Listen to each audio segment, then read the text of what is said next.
Hello, welcome to the self-learning podcast by Dr. Sushma Singh. Let us start discussion on Unit 12, Devolution of Powers and Local Self-Government. The idea of local self-government had existed in India even in ancient times. Even if we accept its beginning as an organizational concept with the Rippon's resolution, it is more than a century and 2 decades old. In its terminus career, it has seen many ups and downs. In spite of a formal inauguration by the Prime Minister Jawaharlal Nehru in 1959, after the Balwant Rai Mehta Committee recommendations in 1957, these institutions cannot take proper roots in the country. Some of the scholars even declared that Panchayati Raj institutions (PRI) were like a failed god. The Janata government appointed the Ashok Mehta Committee to rejuvenate the PRIs, but the 73rd and 74th Amendment, which were passed in 1992 and came into force in April 1994, have virtually revolutionized the idea of local self-government, both rural and urban, by bestowing constitutional status on them. These amendments were passed in the light of the experience of the local self-governing institutions in India. They have made a sincere attempt to overcome the limitations faced by these institutions.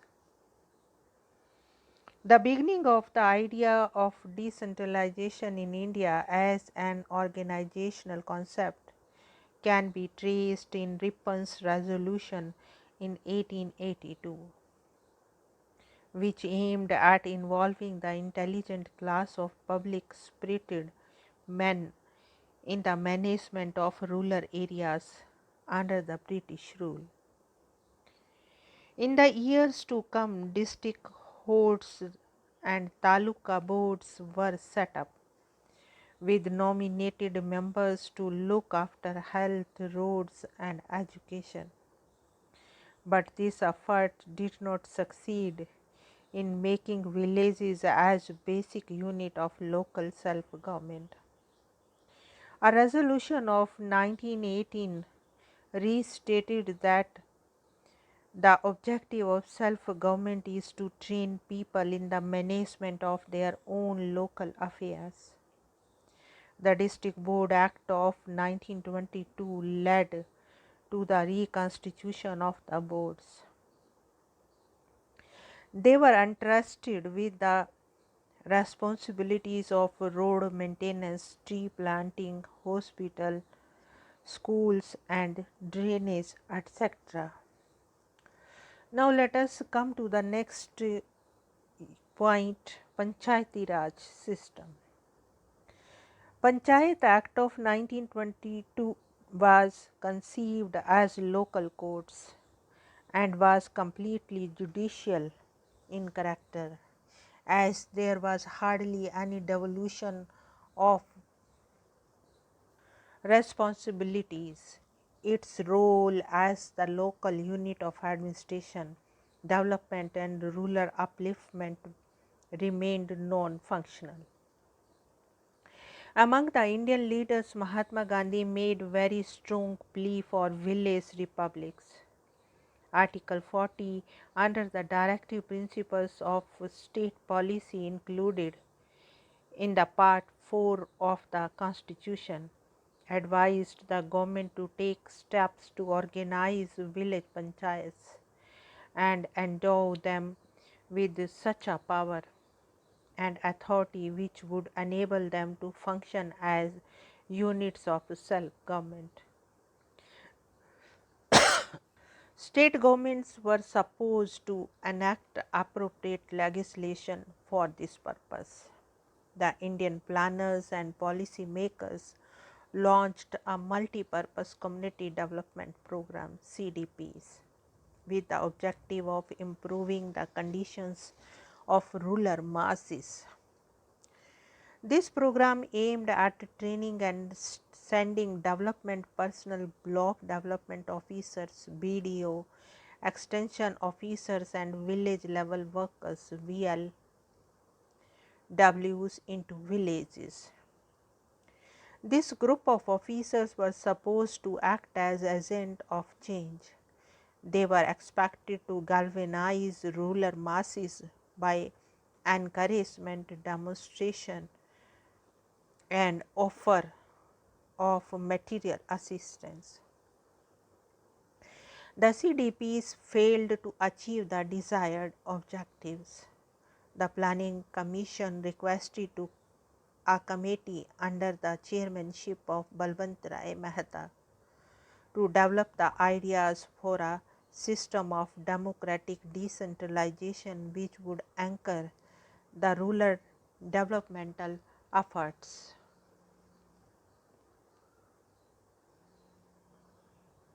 The Balwant Rai Mehta committee report came up with a number of recommendations that were incorporated. The Balwant Rai Mehta committee report came up with a number of recommendations that were incorporated in the panchayat legislation of the various states in the following years. This committee recommended democratic decentralization with the provision of a three-tier structure: village, block, district. It also recommended for transfer of resources and responsibilities and channelization of funds for various developmental programs through the three-tier system. This report generated opportunity for launching block planning in the states like Andhra Pradesh and Tamil Nadu, and district planning in others like Maharashtra and Gujarat. In the 1960s, Panchayati Raj institutions were portrayed as a god that failed. One of the main reasons of failure was the sportage of state politicians who were not enthusiastic about devolving powers to the district level or below. They were apprehensive that the Panchayati Raj institutions with real powers may pose a threat to their power and influence. Towards the end of the 1960s, when Indira Gandhi was donning a progressive garb and wished to implement land reforms, it was argued that Panchayati Raj institutions could not be involved as they were dominated by the upper caste and landed elements. The 1960s also witnessed the advent of Green Revolution that necessitated centralized planning and came in conflict with the ideals of decentralization on which PRI were based. Since rural areas in many parts of the country were still under the hands of the federal landed interest, government sponsored inputs for ushering the Green Revolution could have been monopolized by them. Both central and state government had started bypassing and thus undermining the authority and significance of the PRI during this period. Central government created its own administrative machinery for implementing many of the Indira government programs such as Small Farmers Development Agency, Drought Prone Area Program, Integrated Rural Development Program and National Rural Employment Program, aiming at economic justice. The lack of resources, absence of coordination, dependence on district development staff, lack of delegation of effective authority, domination by the mere cases and better off section of society had rendered the PRI ineffective and purposeless as institutions of decentralization and development. By the mid of the 1970s, governments both at the center and in the states had become indifferent to the PRI. They had become defunct.